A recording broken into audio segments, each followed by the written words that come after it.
Welcome to the Sandy and Toddcast, a podcast about all things strange, unusual, and a little bit odd. Why? Because that's how we roll.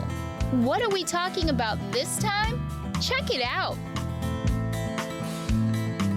Hello there, Toddcast. Hey, how are you? Good. How are you? I didn't get a 1, 2, 3, 4, 5 this week. Well, I think we overstayed our... Week 8 of the Sandy and Toddcast. I can't believe it's been 2 months of this craziness, but it's been a lot of fun, so thank you for that. And thank you, too. And thanks to the people who do listen. And my sister actually just listened to our last podcast and got to the point of St. Nazianz, our Twisted Towns.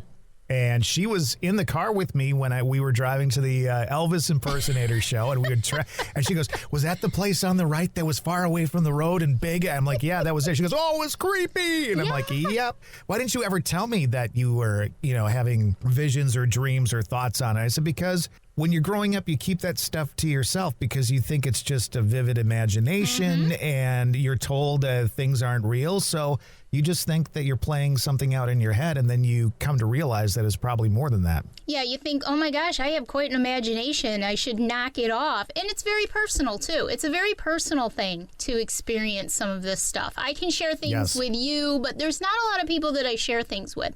Hence the reason why most people don't even know or haven't known until we started doing this podcast, until I started joining the ghost hunting groups and ghost pubs and grub, that I sort of came out of the closet, so to speak, as far as, the abilities. Because it's a very personal thing. And you second-guess yourself a lot, and you learn. So your sister is one of our biggest fans. She loves our Facebook page. She listens to all of our episodes. She is really great. So a shout out to your sister. Thank you so much for your support.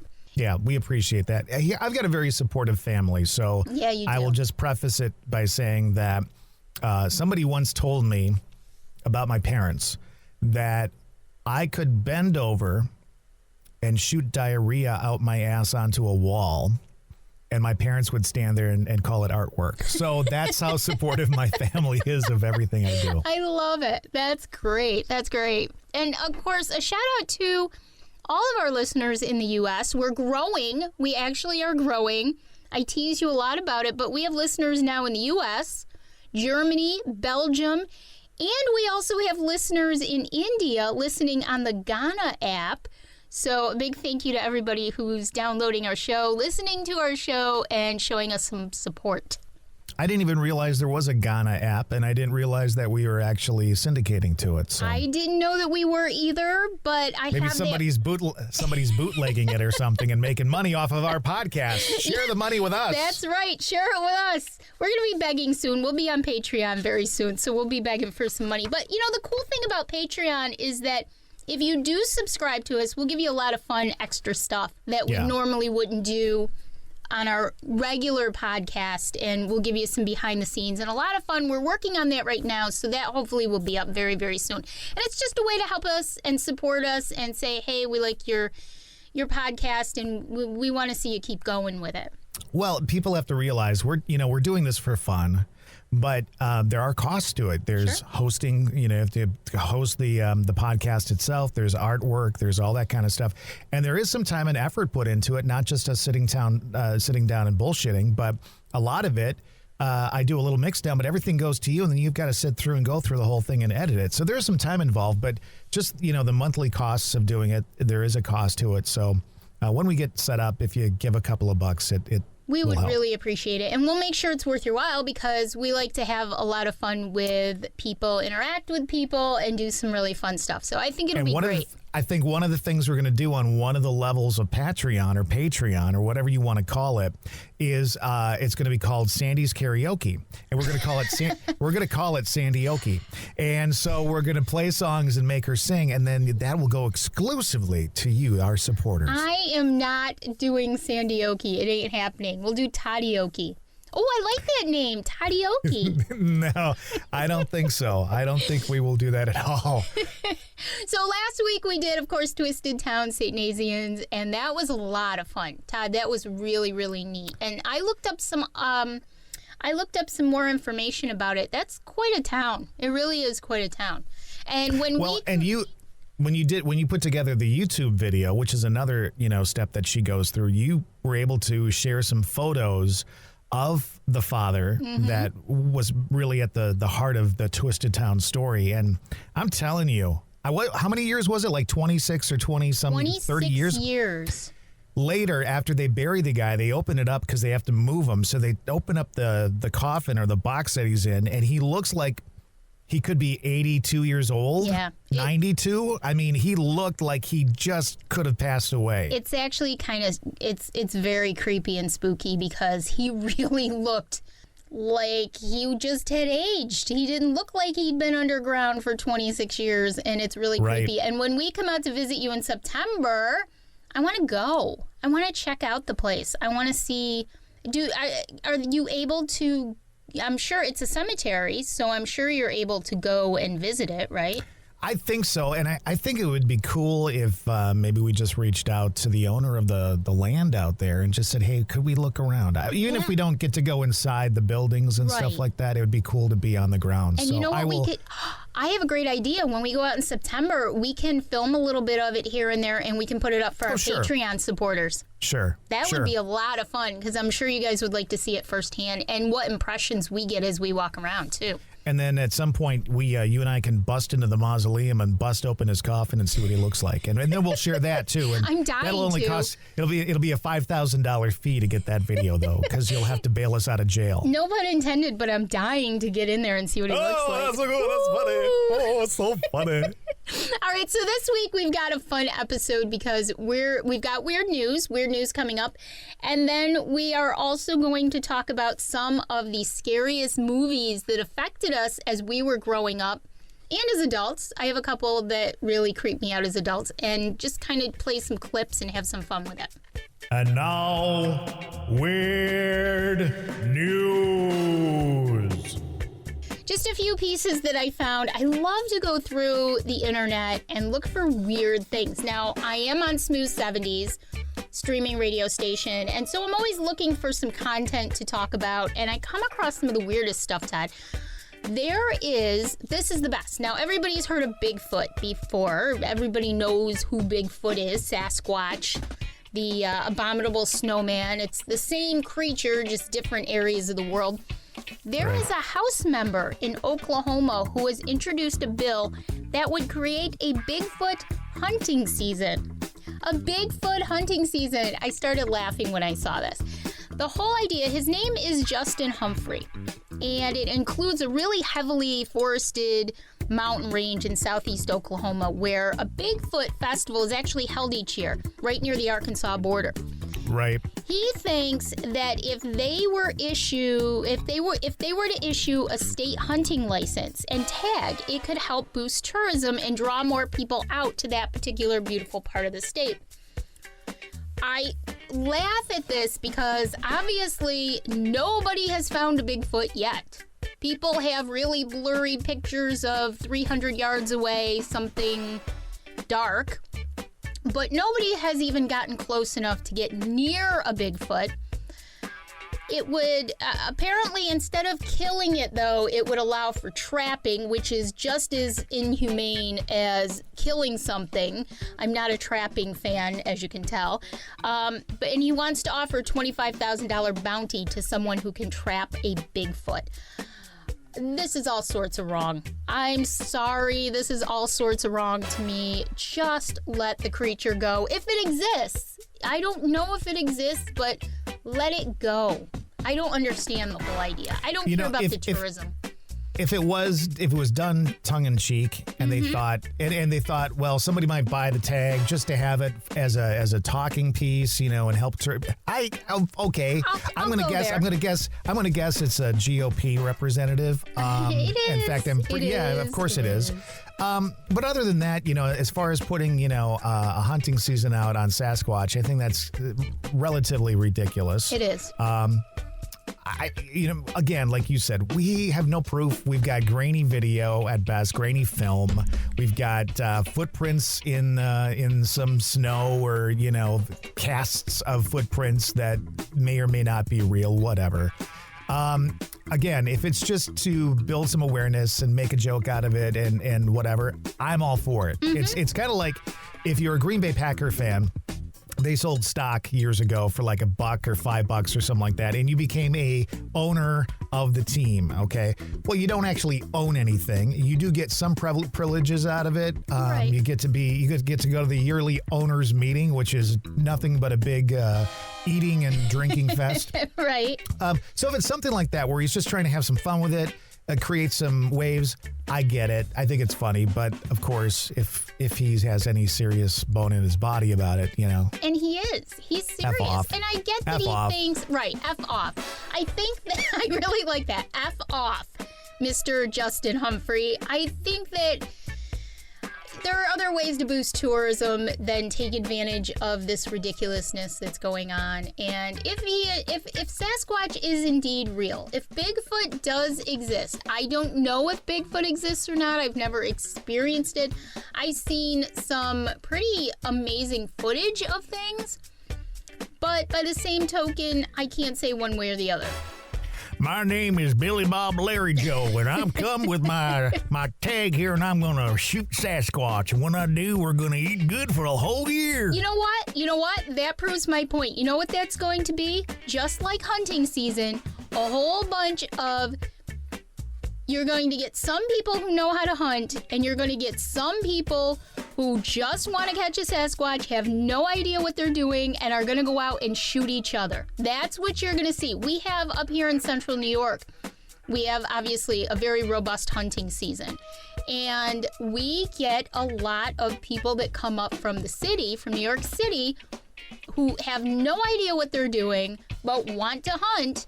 And every year we have accidents because of these people. So you're just going to basically have a whole lot of injuries and death rather than catching a Sasquatch who may or may not exist. Now, I'm not against hunting. I have nothing against it. My family's hunted for years, whatever. I get it. I understand it. There's a reason for it. Right. And there's some sport to it, whatever. At any rate, it's stupid. It's a dumb guy saying something dumb, and it's a dumb idea, and, whatever. Well, and the kicker is that there is a spokesman for the Oklahoma Department of Wildlife Conservation and they oversee hunting in Oklahoma. Right. And they told television station KOCO that the agency uses science-driven research and does not recognize Bigfoot. Well, there you go. Then Representative Justin, what's his name, has nothing to say. Justin, go home. I know. Take a nap. Do you think? I don't even think that would ever get passed. I just think that it's just ridiculous when we have so many other issues in the United States that we're dealing with. To bring up something like that is just a waste. Again, if he's just trying to be goofy and create some press, I love it. From that standpoint, I love it. Places that have Sasquatch festivals and stuff, that's great. I think it's great. It's fun. Sasquatch beauty pageants and, Hey, you could definitely enter that one. But at any rate, you are a jerk. What's the next weird news story? So this is kind of a creepy one. Fans, the movie Silence of the Lambs, yet another creepy movie that should have made our list. Maybe it can make an honorable mention because it was just creepy. Fans of Silence of the Lambs now have the chance to stay in the home that was portrayed as Buffalo Bill's home very soon. Yep. It's in Perryopolis, Pennsylvania, and it was recently sold to a man who wants to turn it into a bed and breakfast. And the new owner's name is Chris Rowan, and he says that he plans to renovate parts of the home to match the film, and he's hosting a contest to choose who will be the first to spend the night there once the renovations are complete. And of course, you can enter via social media. You have to go to BuffaloBillsHouse.com through February 26th, and the winner will be announced in March. Would you do that, Todd? No. Here's the thing. I love old architecture. I love old homes. So when this house went up for sale a couple of months ago, I saw the story and I had to go online and check it out. And it's an older Victorian home, right next to the railroad tracks, just like it is in the movies. And I was like, oh, this is so cool. One of the things in the stipulation of buying the house, though, is that you had to realize that in the movie, he had the pit where he kept all the women before he de-skinned them and made dresses and shit out of them, you know? Okay? The pit didn't exist. So, I mean, that was done at a different location. So if anybody was looking to buy a house with a pit so that they could, you know, throw some people down there and then get their skin, they couldn't do that. So, but it was a beautiful house. And if, honest to goodness, it's not something I would do. But if the guy can make some money off of it, I think it's fine. And especially if he's renovating the house, I'm all for that too. So. Well, that's my point is the only reason I might stay there is, I mean, I don't really go to... Because you're freaking crazy. That's why. No. I don't go to Perryopolis, Pennsylvania very often. Stop saying poor Dave. Poor Sandy. Poor Dave. Poor Sandy. Hey, Dave, guess where we're going on vacation this year? Buffalo Bill's house. He'll go, what? Because he's not a movie person. So he'll be like, right. What? Okay, let's go. You wouldn't know the difference. But he'll be out packing the car up because that's where Sandy wants to go. She wants to stay in Buffalo Bills, and damn it, there better be a pit. Well, you know, that's my question. I think it would be hilarious if this Chris Rowan, who owns it, actually dug a pit. Can you imagine digging a pit and then staying there and like going down in the basement and seeing the pit? That would be creepy.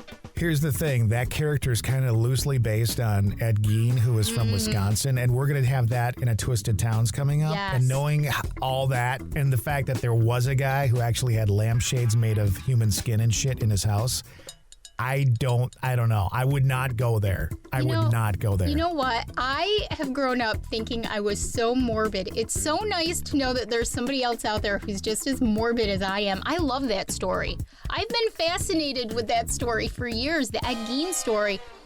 I read a lot about it growing up, and I think it's the psychology. I think being empathic and, being open. I think it's the need to understand the psychology of things.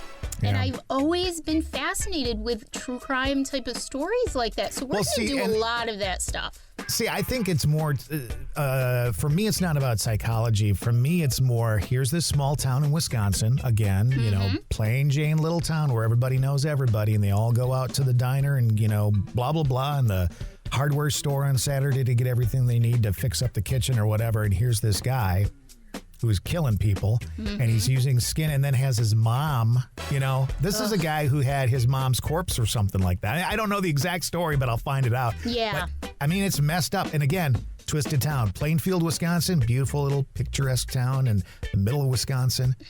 And then there's Ed Gein. It's crazy. You know?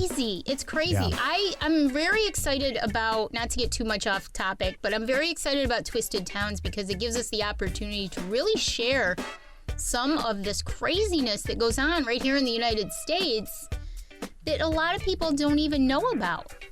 So it's going to be a really interesting ride for us with Twisted Towns.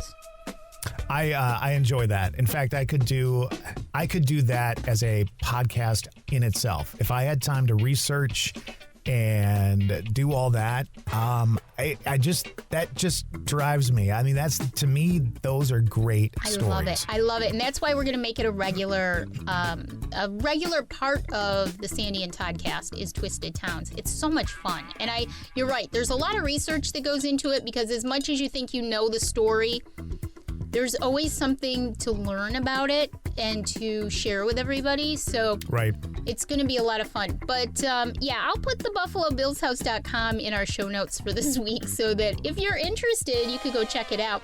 I just have one more piece of weird news that I came across. Okay. Now, several months ago, in the middle of the pandemic, being home all the time, I was perusing Facebook one day and I came across a tour company in Chicago called Mysterious Chicago. I love virtual lectures. I've always loved going to lectures anyways. I'm a big history fan.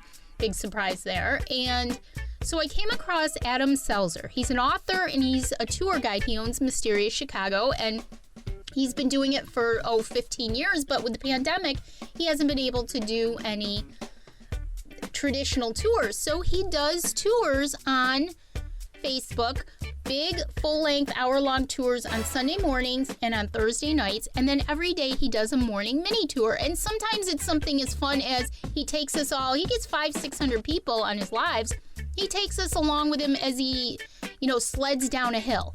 And we all have a great time. There's Find a Grave Friday, Mural Monday, all kinds of stuff. He's a hoot, and I highly recommend it. More information in the show notes, by the way. Okay, I gotta break in, or I'll forget to say this. Number one, you're the only person that I would know that would get excited about faking a slide down a hill on a sled. It's fun. And number two, you use the term "it's a hoot," which right there just says everything you need to know about Sandy. Okay, continue now. It's a hoot. I like that saying. All right. So he's found in Chicago, and I'm sure many places in big cities across the United States, when it gets very cold and very snowy, they will shovel out a parking space. People will shovel out a parking space, and then they'll put something in the space and call dibs on it so that somebody doesn't come and take their parking space while they go to move their car or whatever, try to get their car in there. People will put things like lawn chairs, all kinds of stuff, shovels, anything they can to keep a car from parking. Well, Adam came up with this great idea, and it has gone incredibly viral. He's been on all kinds of news things. He takes his pants and he does this like 3-step process. He'll take a pair of jeans and he'll wet them and he'll put them outside for 20 minutes. Quick question. Okay. Question. Got a question. You can't say he wets them without explaining what you mean. Does he take water or does he literally piss his pants? No, that would be okay. That would be very creepy. Might work though. It might. He wets them with water, puts them outside for 20 minutes in the frigid cold. Chicago's very cold. And then after 20 minutes, they're able to be molded into a certain shape. And he molds them into the shape of someone in his pants. And he's put them all over the city. He put them in a thing. He took it in a parking spot. He took a picture. And this has just completely taken off. And he's on all kinds of TV shows. He's been interviewed for print media, all kinds of things. And it's just hilarious. And Adam is great for coming up with interesting stuff. I actually belong to his fan group on Facebook because he's so much fun. And the people who love him are so much fun too. Is his website wetyourpants.com? I'm just wondering. No, it's not. But I wouldn't put it past him to actually come up with something like that. He's great. He's done one of his big books that he wrote was on serial killer H.H. Holmes, which I think I may do a Twisted Towns on because he did a virtual lecture on H.H. Holmes last week. And I learned a lot about H.H. Holmes that I didn't know before. People assume that they know a lot about him, but they don't. So I may actually do a Twisted Towns on H.H. Holmes in the future. That would be a really good one to do. That was weird news. All right, so this week we decided we were going to share our scary movie favorites and scenes or something from the movie that kind of allowed us to put it into that category. There are so many good spooky movies out there. And there's different types of spooky. There are like evil spooky ones, there's ghost spooky ones, there's freaky ones.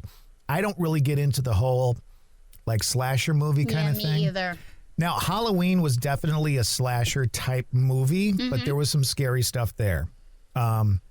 I really actually like Halloween 2 better than Halloween 1. That's when she's in the hospital and, he's coming for her. He knows that she's got a bad ankle and she's laying in bed drugged up because of the pain medications. It's funny because I'm not a slasher movie fan at all. And I'm not somebody who likes to watch a lot of sequels. I've never been a big sequel person because I've always found that sequels are never as good as the original. So I started early just not watching sequels to movies, but I thought Halloween was very good. I was never a Friday the 13th person. Just to me, blood and guts was nothing. Now show me a psychological thriller, and you can creep me out for years, as some of these have. The ones that creep me out the most are the ones that and I say this all the time. Somebody is considered crazy, so they put him in the loony bin. And they're experiencing all this stuff that nobody else is experiencing, but they are. And it's like, what if that happened to you? What if like you, okay? You feel all these things, you see all these things, you experience all these things. What if people just thought you were nuts and locked you away? Those are the ones that scare me, because there is something going on, but you can't prove it. Right. And I mean, can you imagine, Todd, the number of people in the 1800s, early 1900s, women with PMS were put in insane asylums because they just didn't understand it. People over the years. Listen, I'm actually okay with that. I know how you get on yours. And it's like, if we could just lock you away for about 2.5 days. You honestly have to put up with me. He does. Every month you have to put up with me. I know. I'm cramping today. Yes, but at least I warn you. At least I warn you. I'm cramping. At least Are I you my warn friend? you. Do you love me, Todd? I don't think you do. I don't do that. Well, yes, you do. I do not. I have never once said, do you love me? Are you my friend? I don't think you love me. You've moved on, haven't you? You know, and it's like, oh, God, it's that time of the month. I'm cramping. The worst thing is I might be a little bitchy, but other than that, I do not ask you if you love me and if you're my friend.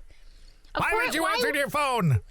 You know, it's constant. When she's in her, I call it her mood. When she's in her mood, you just kind of back away and you smile a lot, you know, and sometimes I do it just to get at you, though. Like yesterday when I asked you if you were grumpy. You're like, yeah, why would you ask that? I was busy all day. I didn't even have a chance to say hi, really. And you're like, are you grumpy today? And I'm thinking, oh, shit, here she goes. It's about that time. Next thing out of her mouth will be, I'm getting cramps. Well, I think you're my best friend. I think you should share those things with me. That's all I got to say. I'm sharing right now. That's how I feel. All right. So here we go. We each picked 5 movies-ish, okay? Yeah. And we were supposed to pick, you know, 1 or 2 things that kind of were one of the reasons that the movie scared us. So why don't we go every other one? You start off with one. And since I've got the audio on my end, you tell me what you want me to play, and I'll play it. All right, let's kick it off with not necessarily one of my favorite movies. I know people are going to disagree with me on this. Oh, but God. It scared me. There are certain parts of it that scared me. And let's talk about The Shining. The Shining was released in 1980. And it stars Jack Nicholson and Shelley Duvall. Jack Torrance, played by Jack Nicholson, becomes a winter caretaker at this isolated hotel called the Overlook Hotel in Colorado. And he's a writer, and he's hoping to cure his writer's block by taking this position. So he settles in with his wife, Wendy, played by Shelley Duvall, and his little son, Danny. And Danny has psychic premonitions. The whole idea of the whole movie is it's sort of twofold. It's sort of the evolution of Danny's visions becoming more disturbing, and then Jack himself becoming more disturbed as his writer's block isn't working. His writing is basically going nowhere, and Jack starts to discover some of the dark secrets and of the hotel, and he sort of starts to unravel. So one of the scariest parts of the movie for me was when Shelley Duvall, Wendy, is sleeping in bed one day, and Danny just starts saying red rum. Everybody remembers red rum. And it was just a very creepy scene to me. Todd, can you play that scene? Of course I can. Red rum. Red rum. Red rum. Red rum. Red rum. Red rum. Red rum. Red rum. Red rum. Stop it. Red rum. Red rum. All right, the reason why I kind of giggled was I was giggling at Shelley Duvall. Before we started doing the podcast, we were talking about this a little bit, and I said, you know, she wasn't the best actress in this movie. No, she wasn't. And she's a little, I think she actually did go crazy at some point in her life, but she's like, oh, And it's like, okay, settle down, Shelley. Well, it's kind of funny because the two main characters are this little boy and his father, Jack Torrance, and she sort of plays like this supporting role, and most of her time in the movie is spent going, oh, yes. And screaming. So I don't know that we could give her, an Oscar for that. But and also smoking cigarettes. Remember the scene where she's smoking with the big long ash on it? Yes. You're just waiting for the ash to fall off? I know. Those are the things I concentrate on in a movie. But so that was just a really scary. And of course, we all know that red rum means murder. Murder backwards. And I stayed at the Stanley Hotel, which is where the Overlook Hotel is based on. And in the bar, you can order a red rum beer, which is a red beer, a red ale. So, yeah, it's so cool. Very cool. Did you have any experiences there? They say it's incredibly haunted. Well, here's what I did. I went with a well-known investigative group that's on TV.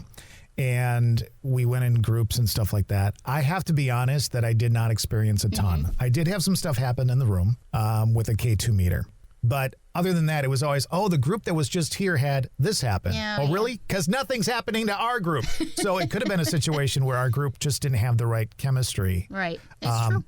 But it was a great time. And how many people can say they've been to that part of Colorado, Estes Park, and, besides going to the Stanley, seeing, elk and moose walking down the street, for God's sakes. That's actually on my bucket list. I've told Dave this several times that someday we're going to fly out to Colorado just to go to Estes Park and to stay there. And just to stay there. I think it would be amazing. But we should go out, too. We should go out with our Scooby-Doo-like persona, our personalities, and we should go check it out sometime and see. Is that going to be before or after you drag him out to Buffalo Bill's house? I'm not going to stay there. And to the Sasquatch hunting You know what? thing. That movie was very creepy, but I have no interest in actually staying in that house. If I would love to get to the Villisca Axe murder house. I would love to get there. But just a house that was portrayed as something in a movie, nah, not interested in it, All right. So back to The Shining. The ultimate scene at the end was when Jack Nicholson starts going after Wendy to murder her, and there's this big, long chase scene, and one of the most famous sayings from the entire movie is, "Here's Johnny." So let's listen to that clip real quick. Come out, wherever you are.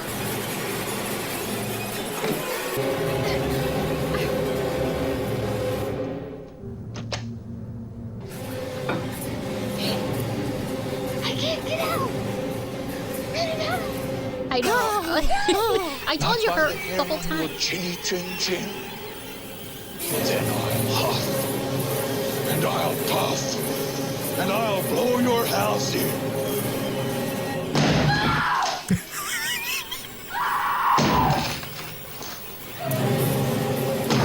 So at this point, he's taking the axe to the bathroom door. Right.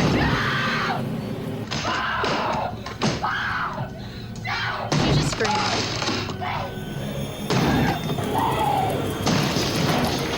Here's Johnny. And then she screams again.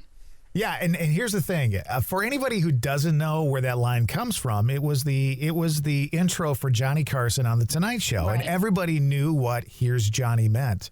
But they took that line, that part of Americana, and they placed it in this situation, which was just absolutely brilliant. But yeah, she's in the bathroom. Oh, my God. Oh. It was an incredibly well-made movie. And in the end, of course, Danny and his mother escape, and we see them, that's pretty much the end of the movie. But one of the scariest parts of this movie to me, and I don't know if scary is a great word. I don't know. One of the aha moments was almost Twilight Zone-ish. The picture of the partygoers at the end from 1921, I believe it was, in the hotel, and Jack Nicholson, Jack Torrance, was right smack dab in the middle of the picture. So that sort of gave me the creeps. Let me ask you this. So what's your take on that? Because I think there's a couple of ways to take it. Number one, you could take it as he was consumed by the hotel, and the picture then was created with his likeness on it at that point. Mm-hmm. Or he had lived another life, and he was that person back then and had come back to life and was drawn back to the hotel. I always took it to mean that. I always took it to mean that there was, and we've had this discussion several times, I believe that we all have a destiny. I believe that there's no coincidences, that things are planned out. I believe that he was drawn to, there was a reason why that particular position became available, that he learned about it, that he was the one who went to the hotel and worked there. There was a destiny there. Right. And so I think that he was meant to be there and fulfill whatever destiny involved him from there. So that's sort of how I took it to be as an ending. Probably a little more predictable than the other one, but that's just how I took the ending to be. And knowing the way it turned out, I think that was probably it. That's just my take on it. The other thing that was cool about that movie to me, and I think I'm going to get this guy's name right, but there was a character played by a man named Scatman Crothers, and he was the guy who was basically teaching Danny about how to shine, and that's where The Shining came from. Yep.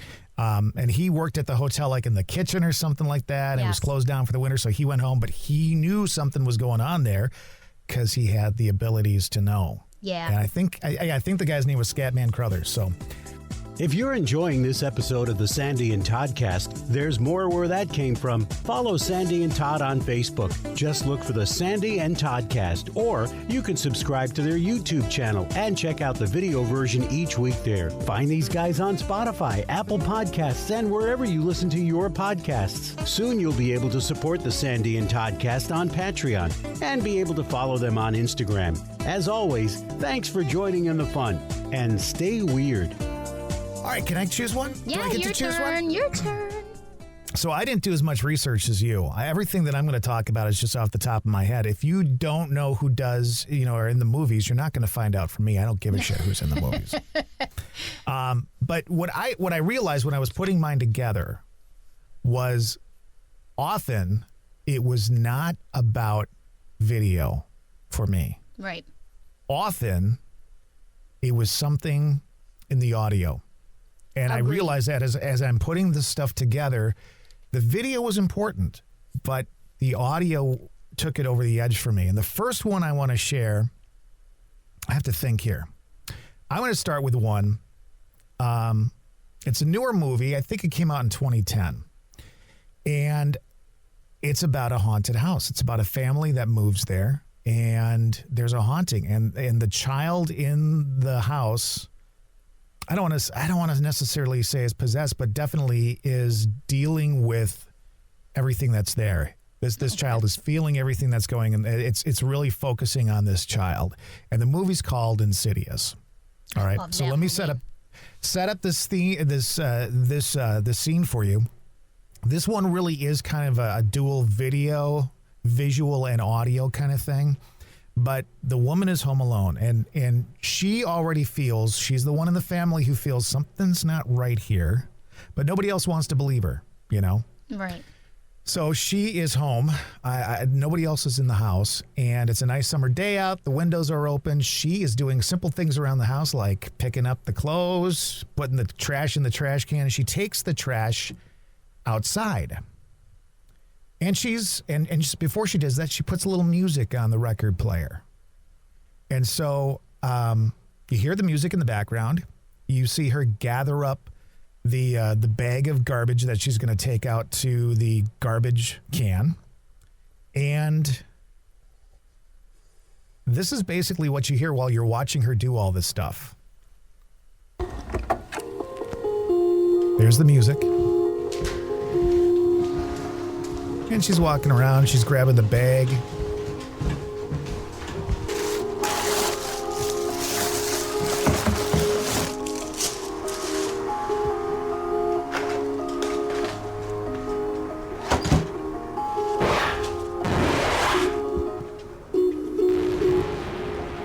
while she's outside, you can see her walking outside, and the music on the record player changes to this.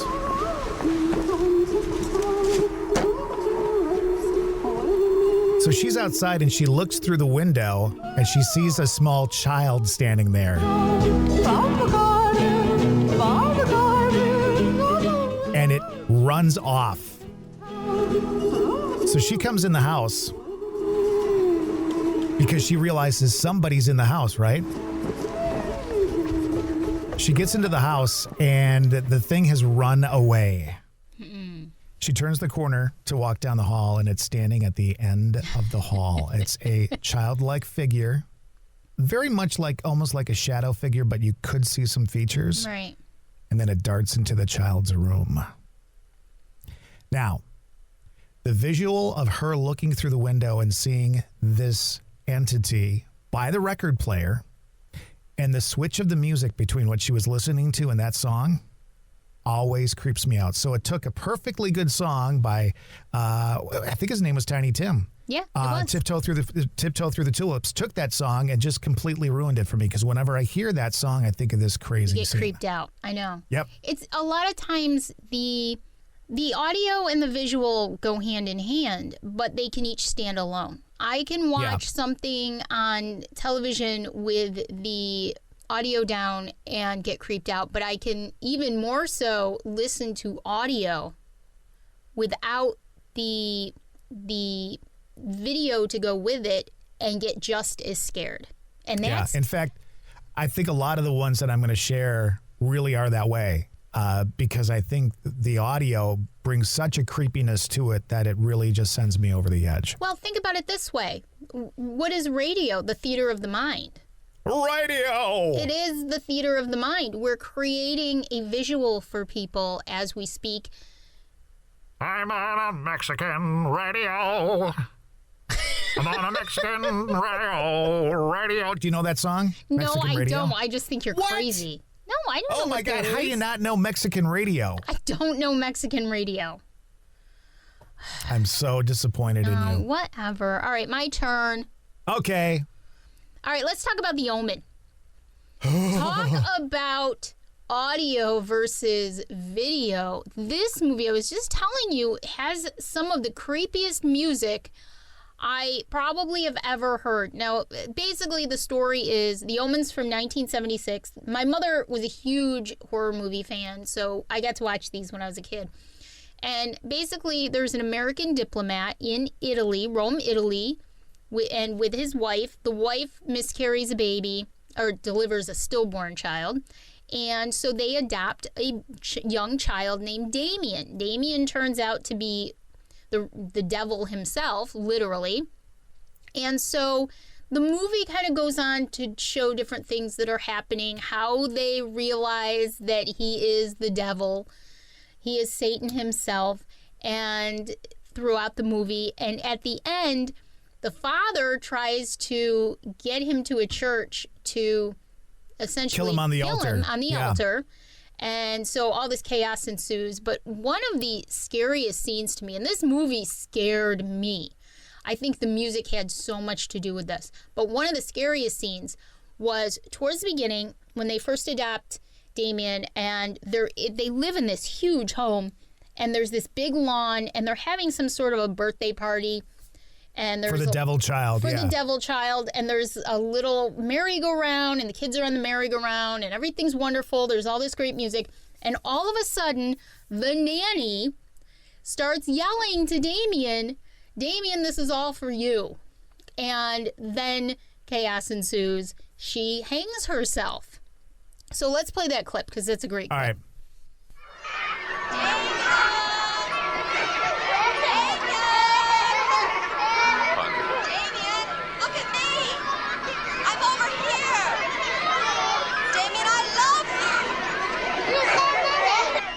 Me, Damien.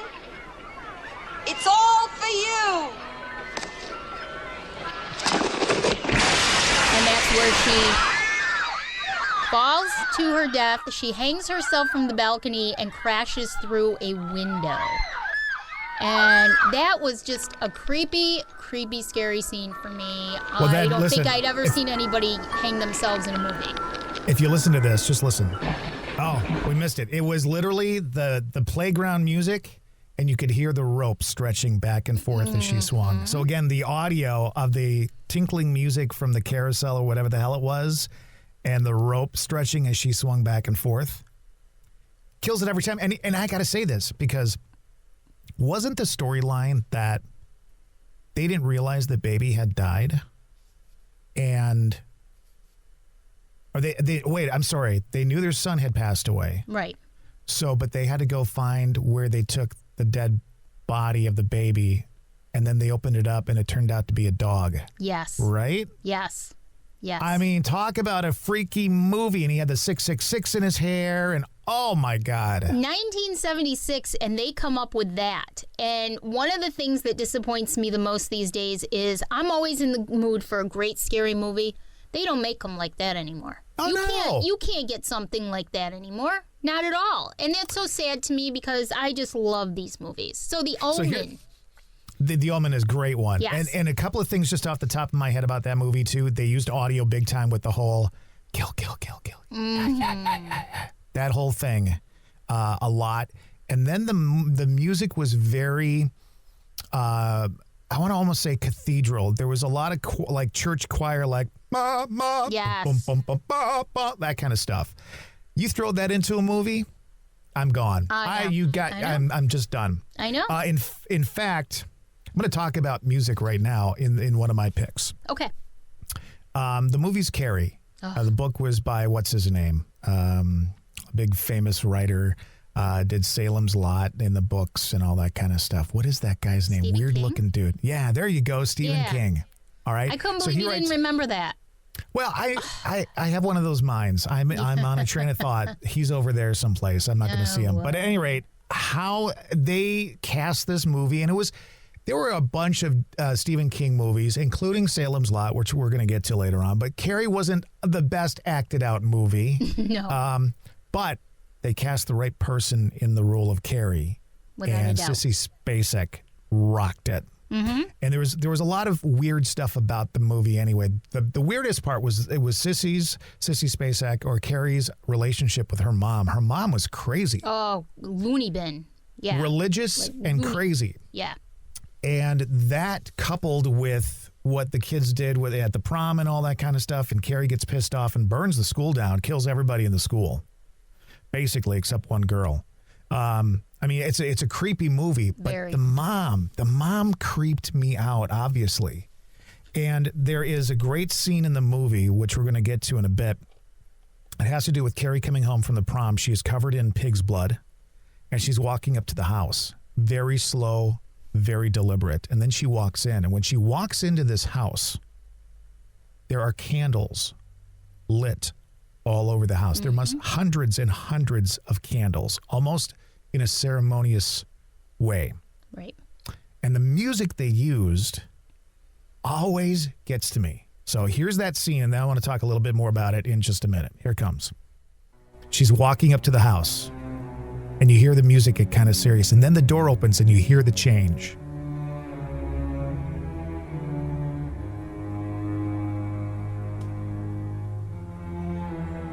She's walking up the steps.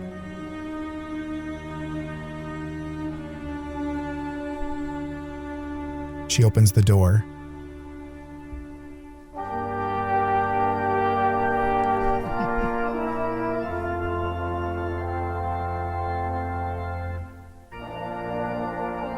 Again, very religious sound to it.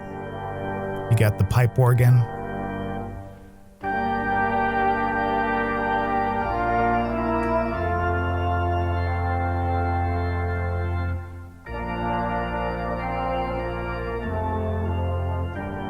So she walks in and she's going to go take a bath because she's covered in pig's blood.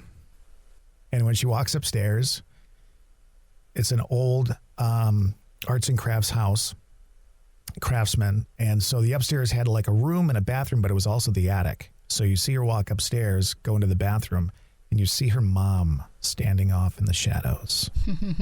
Mom lets her take a bath, and when she comes out, She tells Mom how horrible it was and everything. And Mom stabs her because Mom's going to kill her. Yep.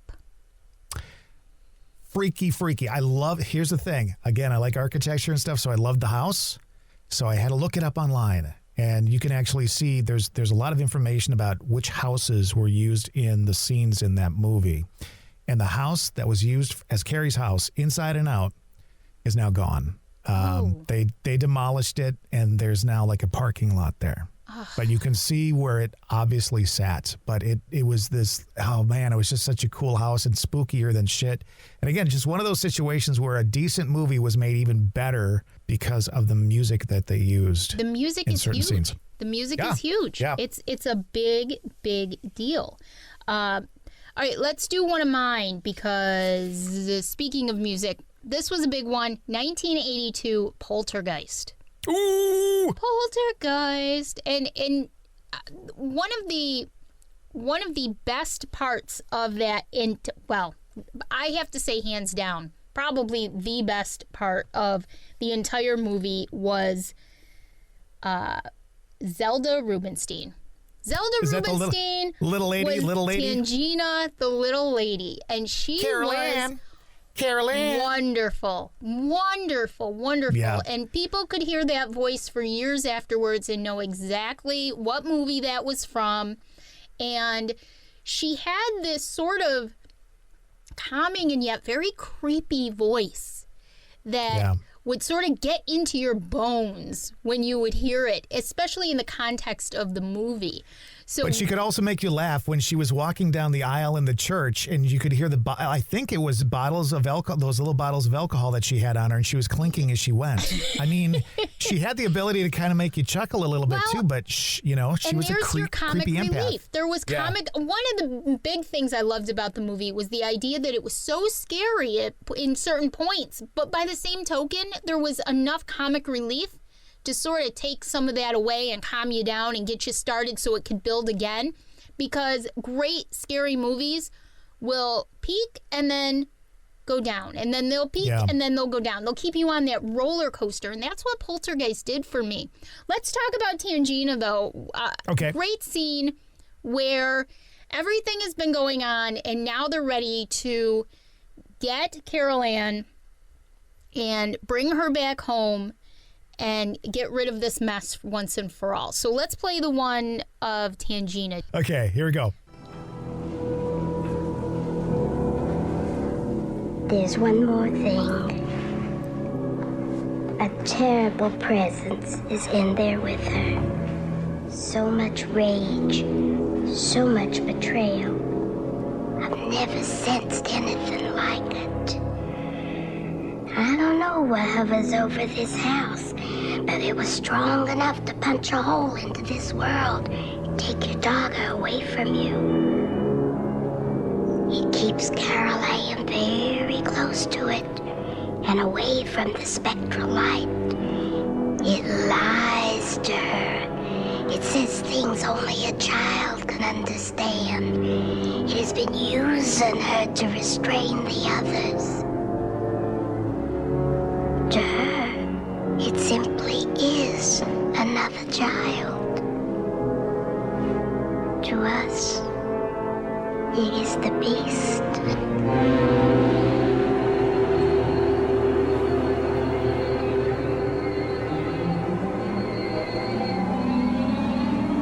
It's building. Now let's go get your daughter. So let's go get your daughter. And that was a creepy scene in that movie. And it was really great because that was sort of the pinnacle of the movie where let's go get her back. Don't you think, like, she did such a great job of portraying that character, which I think is how most people think empath and mediums and psychics really are. I mean, she took everything people feel inside about people who have those abilities and she brought it out. Like she had the sweetness, she had the weirdness, she had the voice, she had the weird look. I know the director has a lot to do with it and the producer and all that kind of stuff, the writer of the movie, But man, she just took that part and just blew it out of the water. She was great. She was fantastic. She was my favorite part of the entire movie. And of course, one of the most well-known parts was Carol Ann when she discovered that they were coming. So let's play that one really quick because I love that one too. All right.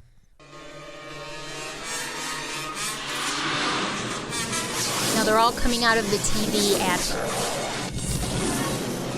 sort of flowing around her.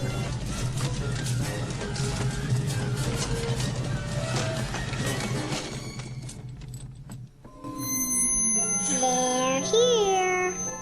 And that was sort of the movie's catchphrase. You know, just that's like what just you like knew. here's Johnny from The Shining. Same thing. Exactly. Big one. And it scared a lot of people. It was very creepy to hear a 5-year-old, especially Heather O'Rourke, saying that. So, and then at the end of the movie, we find out that one of the main reasons why all of this was going on was because there was a cemetery. There were bodies buried. Of course. Bodies buried, very stereotypical, underneath the house. And when they moved the cemetery, they didn't move the bodies. They only moved the stones. So the last really quick clip is Craig T. Nelson yelling at the man about not moving the headstones. All right. You son of a bitch, you moved the cemetery, but you left the bodies, didn't you? You son of a bitch, you left the bodies and you only moved the headstones! You only moved the headstones! Why? That just gave me the creeps, and I actually got chills as I was listening to that. I just love that movie. It's one of my favorites. It was the perfect mix of scary, spine-tingling, and then just some comic relief.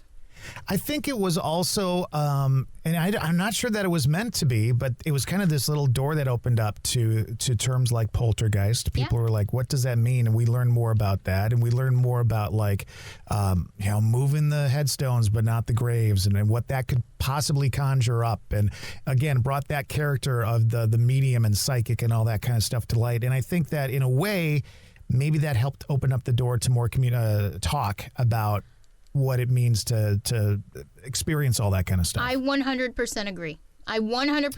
It's movies like these that sort of got the conversation going because nobody really talked. There weren't ghost hunting groups. Nobody knew what a ghost hunter was. I mean, there was Hans Holzer, there was, some of your pioneers, the Warrens, but it wasn't really a media frenzy. It was just quietly there. I read a lot of Hans Holzer's books as I was growing up, but I came across that by mistake. But these are the movies that sort of brought it to the mainstream and sort of kicked up the conversation a little bit. So 2 thoughts. Number 1, why am I not surprised you read Hans Holzer growing up? While other girls were reading little teenage girl books about falling in love with the football player in school, you were reading Hans Sweet Holzer. Valley High. I was reading Hans Holzer. I was. So, and then secondly, I think we have to do a second podcast with this because this was going so long. So I know. So we're gonna end it there, but that'll give us a chance to do some more talking and you can go to our Facebook page, the Sandy and Toddcast. If you have any favorites, we'd love to know what your favorites are. Let us know. We can talk about those next week, too. I think it'll be fun. And we'll have some other fun stuff up our sleeve next week, I am sure. So check out our Facebook page, the Sandy and Toddcast. You can look for us on Spotify, Amazon/Audible, Apple Podcasts, anywhere you get your podcasts. We are there. Even Ghana.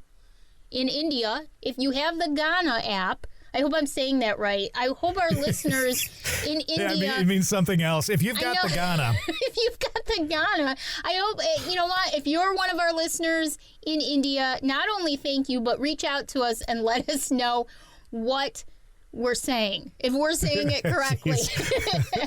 And don't forget, if you're enjoying what you're hearing, please leave us a review. We'd love to get a review on any of our podcast sites so that we know that, we're making you smile a little bit and that you're enjoying what we're bringing to you. And Patreon coming very soon. Okay, now I've got something. We talked about this in the early part of the podcast, and I said we would try something called Sandyoke.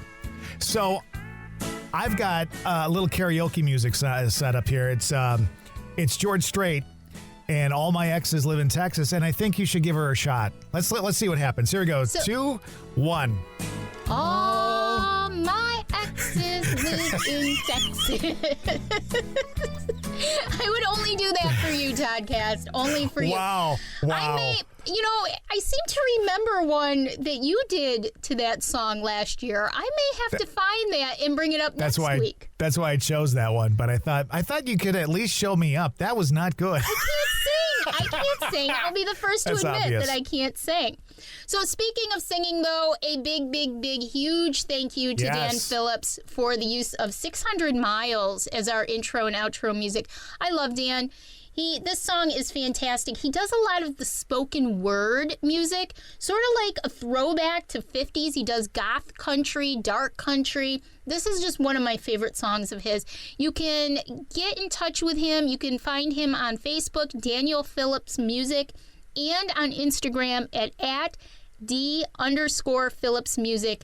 And please do. He's got lots of music out there, merchandise, and you can check him out and find out all the great songs that he does. So big thank you and shout out to Dan Phillips for his music. And if you go to YouTube each week, we put up a video version of this podcast. So I'll add pictures and all kinds of fun stuff. And at the end, when we play Dan's song 600 Miles, I add some pictures of Todd and I over the years, and we always have a good time with that. He loves to see those. No, we don't. We don't. You do. We don't. He loves to see the pictures that I put up there each and every week. So please check out our YouTube video, too, if you want to listen to the podcast and get a little visual of what we're talking about in the episode each and every week. So thank you to everybody again for listening and supporting us, and I guess we'll continue this discussion next week. Sounds good. Bye. How many more miles left in this race? How long it takes, I don't know.